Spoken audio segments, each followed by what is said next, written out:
आंधियां चलने लगी हैं, ज्वार को पैदा करो। आंधियां चलने लगी हैं, ज्वार को पैदा करो। कंठ में क्रंदन नहीं, हुंकार को पैदा करो। फिर से अब सजने लगी कुरुक्षेत्र समर भूमिका। पार्थ तुम गांडीव में टंकार को पैदा करो।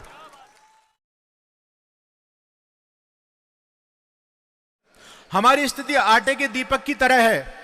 अगर आप आटे के दीपक को बाहर रखोगे तो कौवा ले जाएगा, और घर के अंदर रखेंगे तो चूहा ले जाएगा। आखिर हिंदू की रक्षा होगी तो होगी कैसे, मुझे बताइए। मानभाव केवल कोरे नारों से हिंदुत्व तो बचने वाला नहीं है। अरे आंधियां चलने लगी हैं, ज्वार को पैदा करो। आंधियां चलने लगी हैं, ज्वार को पैदा करो।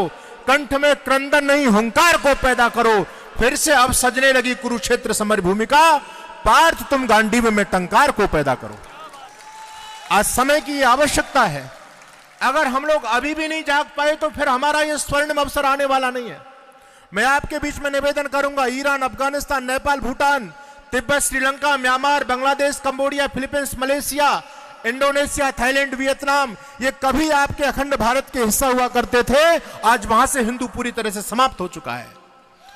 और मैं आपके बीच में कहना चाहता हूं, हमारे 4 प्रबल शत्रु हैं। 4 प्रबल शत्रु, मंच से, खुले मंच से बोल रहा हूं इस बात को। आश्चर्य की बात है कि हिंदू इतनी चिर निद्रा में सोया हुआ है, इसको ये भान नहीं है, आभास नहीं है कि चारों तरफ से शत्रुओं ने अपना जाल बिछा दिया तुमको समाप्त करने के लिए। पूरी दुनिया से हमको समाप्त कर दिया, पूरी एशिया से हमको समाप्त कर दिया, पूरे यूरोप से हमको समाप्त कर दिया। अब थोड़ा सा अस्तित्व हमारा बचा है तो केवल हिंदुस्तान में बचा हुआ है। अगर भी अब भी हम लोग नहीं जाग पाए तो सोचो आप जाओगे तो जाओगे कहां। अरे अफगानिस्तान के ऊपर आपत्ति आई, तालिबानियों ने हमला किया, वहां से लोग शरण लेने के लिए आपके देश में आ गए। और मैं कहना चाहता हूं, ज्यादा समय नहीं है, आने वाले 20 साल हैं। यदि यही स्थिति रही तो आने वाले 20 साल में ये तुम्हारा भारत में अफगानिस्तान जैसी स्थिति होने वाली है। मैं आपसे पूछना चाहता हूं, आप कहां जाओगे? अरे आपको कोई दुनिया में शरण देने वाला स्थान है क्या? फिर भी हम सोए हुए हैं। आश्चर्य की बात है, यानी कितनी कुंभकर्णी निद्रा में हम लोग सोए हुए हैं। तो आपको जगाने के लिए कार्यक्रम किया जा रहा है। महानुभावों, ये हिंदू की जो दुर्गति हुई है, इसके यदि कोई जिम्मेदार है तो हम संत सत्ता और धर्म सत्ता के लोग जिम्मेदार हैं। सीधी सी बात है। आपने दुनिया में आज तक किसी मुल्ला जी को, मौलवी साहब को यह कहते हुए नहीं सुना होगा कि सारे धर्म बराबर होते हैं, सारे धर्म प्रेम और भाईचारे की बात करते हैं। मुल्ला जी कहते हैं धर्म तो हमारा इस्लाम ही श्रेष्ठ है। आपने आज तक किसी क्रिश्चियन पादरी को नहीं सुना होगा कहते हुए कि सारे धर्म बराबर होते हैं, प्रेम और भाईचारे की बात करते हैं। वो केवल अपने क्रिश्चियनिटी को स्वीकार करता है, मुसलमान अपने इस्लाम को स्वीकार करता है। लेकिन आपने अनेक हिंदुओं को, और अनेक नहीं, मैंने सारे हिंदुओं को यह कहते हुए सुना है, धर्मगुरुओं को कहते हुए सुना है, जो इस बात को कहते हैं कि सारे धर्म बराबर होते हैं। ये क्या हमारे गंदगी दिमाग में आ चुकी है। इसलिए मैं कहूंगा, इस धर्म को बचाना चाहते हो तो धर्म गुरुओं को बीड़ा उठाना पड़ेगा। आज भाई, हिंदुओं की रक्षा की दायित्व, इस धर्म की दायित्व रक्षा का जिम्मेदारी हमारे कंधों पर है। और मैं कहता हूं, अगर डूब गया धर्म ही अपना तो फिर धर्म गुरुओं का क्या होगा। आज स्थिति यह हो रही है, हिंदू सबका रॉ मेटेरियल बन चुका है, सब में हिंदू जा रहा है। अच्छा, मुसलमान कौन बन रहा है? आज ये चिंतन हमको यहां पर करना है, हिंदू को बचाएंगे कैसे। आप सोचिए, मुसलमान भी हमको बनाया जा रहा है, यानी हिंदू ही मुसलमान बन रहा है। क्रिश्चियन कौन बन रहा है? क्रिश्चियन भी हमारे लोग बन रहे हैं। अन्य जितने भी ऐसे मत मजहब समाज में चल रहे हैं, उनकी दीक्षा जाकर के कौन ले रहा है? सबसे पहले हिंदू पहुंचता है। इसका कोई दीन नहीं बचा, इसका कोई धर्म नहीं बचा, इसके अंदर स्वाभिमान नहीं बचा। इसलिए इनके स्वाभिमान को पैदा करने का काम हमारी संत सत्ता, धर्म सत्ता करेगी। अगर इस धर्म को बचाना चाहते हो तो निर्णय यहां से लेकर के जाओ। केवल ताली बजाने से, जय श्री राम कहने से तुम्हारा धर्म बचने वाला नहीं है।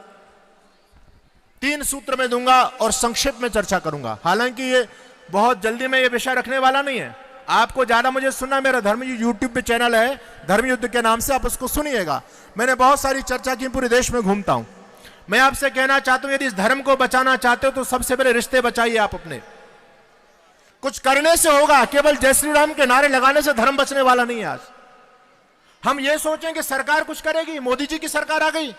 अरे भाई, इन सरकारों के भरोसे ज्यादा मत बैठो। ये तो हमको स्वयं निर्णय लेना पड़ेगा, खुद करना पड़ेगा। पहली बात कहना चाहता हूं, रिश्ते बचाइए। रिश्ते बचाने का मतलब समझ गए आप लोग? आज बहन भाई का रिश्ता नहीं बच रहा है। रिश्ते बचाने का मतलब रिश्ते बचाने का मतलब है कि थोड़ी आबादी बढ़ाइए। अगर एक ही तुम्हारा बच्चा है तो बचाओ, तुम्हारे रिश्ते बचे कहां। इसलिए निर्णय यहां से करके जाओ। जितने भी हमारे नौजवान भाई यहां पर बैठे हैं, बहनें बैठी हैं, और जो बुजुर्ग लोग हैं, जाकर के अपने बच्चों को ये तो कहो भाई धर्म पर संकट है, अरे एक बच्चा धर्म के लिए आपका होना चाहिए। रिश्ते बचाइए।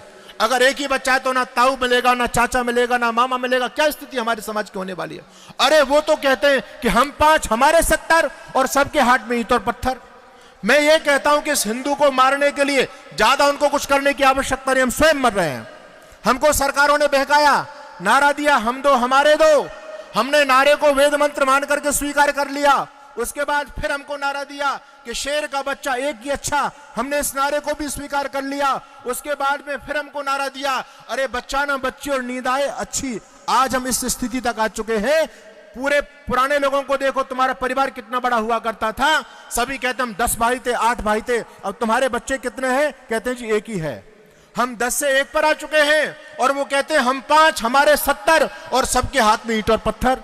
आप देखो राम जन्मोत्सव पर आप यात्रा नहीं निकाल सकते, जन्माष्टमी पर आप यात्रा नहीं निकाल सकते। क्या दुर्गति तुम्हारी हो रही है? अरे चिंतन करो। अभी 25% है, 25%, और 25% होने के बाद तुमको सड़कों पर नहीं निकलने दे रहे हैं, तुम्हारी यात्रा नहीं निकलने दे रहे हैं। वो जिस दिन 40% हो गए, अरे क्या तुमको तुम्हारे घरों में छोड़ देंगे? चिंतन करो, ज्यादा समय नहीं है। पहली बात, पहला सूत्र रिश्ते बचाइए। दूसरे सूत्र में आपसे कहना चाहता हूं गले लगाइए। महानुभावों, आप इस भ्रम में मत बैठो कि आपकी आबादी बहुत ज्यादा है। इतना प्रबल षड्यंत्र चल रहा है, आपके अपने भाइयों को आपसे दूर कर दिया गया है। अभी विजयदशमी के दशहरा जो निकला है, आपकी दिल्ली के अंदर ही 10,000 भाइयों का धर्म परिवर्तन किया गया। इस केजरीवाल की सरकार में सारा खेल हुआ है। धर्म गले लगाइए। अगर आपने उनको सम्मान नहीं दिया तो वो भाई दूसरों के में जा रहे हैं। और देखो, ये तो केवल भीम आर्मी हो चाहे कुछ भी हो, आर्मी वार्मी कुछ नहीं है। उन विधर्मियों के ये पैसे से पोषित पालित संगठन है जो तुम्हारी ताकत को कमजोर कर रहे हैं। और तीसरी बात है, व्यापार बचाइए। और मैं चलते चलते बस ये कहना चाहता हूं, अगर हमने कुछ ठोस प्रबंध नहीं किया, इतिहास न तुमको माफ करेगा, याद रहे। इतिहास न तुमको माफ करेगा। चिंतन करो, आने वाला 20 साल भारत क्या होने वाला है। इस देश में सर तन से जुदा के नारे लग रहे हैं। इस देश को गजवा हिंद बनाने की तैयारियां चल रही हैं।